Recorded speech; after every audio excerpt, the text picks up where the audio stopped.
మనం సొంతంగా బిల్డ్ చేసుకుంది ఏదైనా సరే చేజారిపోయిందనుకో చాలా బాధ అనిపిస్తుందండి.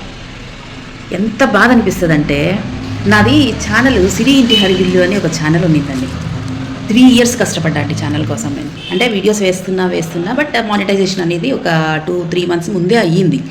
అంటే వాళ్ళ క్రైటీరియా అనేది ఒక్కొక్కసారి సబ్స్క్రైబర్స్ రీచ్ అవుతుంది, ఒక్కొక్కసారి అవర్స్ రీచ్ అవ్వకపోయేదన్నమాట. అట్లా షార్ట్ మీదనే ఎక్కువ నడిచిందనమాట. అయితే సబ్స్క్రైబర్స్ కూడా నాకు 1,89,000 మంది ఉన్నారండి.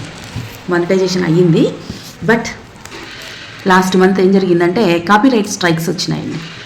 కాపీరైట్ స్ట్రైక్స్ కూడా దేనికి వచ్చాయంటే డివోషనల్ సాంగ్స్, విష్ణు సహస్రనామం పెట్టాను, ఒక చిన్న 2 లైన్లో ఏమో పెట్టాను అంతే. దానికి ఒక కాపీరైట్ స్ట్రైక్ పడింది. తర్వాత తిరుపతమ్మ కథలో ఒక పాట ఉంటుంది, కృష్ణకుమారి గారి పాట, ఆ పాట పెట్టాను అనమాట. దానికి ఒక కాపీరైట్ స్ట్రైక్ పడింది. ఇంకొకటి వేరే వాళ్ళది వీడియో ఏదో నేను పెట్టాను, అది చాలా బాగుండింది అనమాట. అంటే అసలు గూస్ బంప్స్ పర్ఫార్మెన్స్ ఉండింది అది. సో దాన్ని పెడితే వాళ్ళు కాపీరైట్ స్ట్రైక్ వేసారనమాట. సో 3 కూడా 1 మంత్లోనే రావడంతో ఏమైందంటే ఛానల్ని టర్మినేట్ చేసేసారు.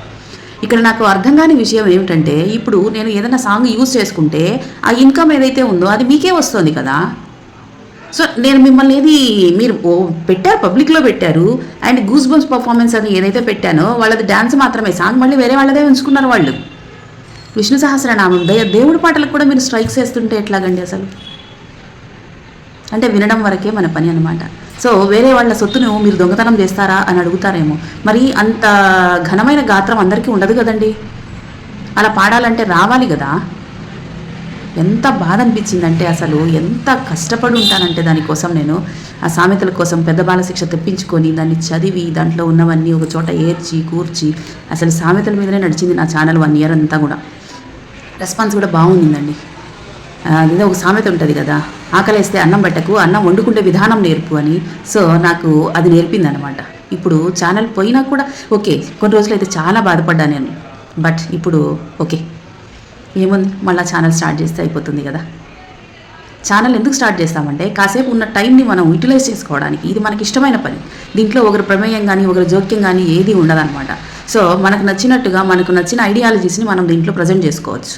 నిజంగానే చాలా బాధ అనిపించింది అసలు.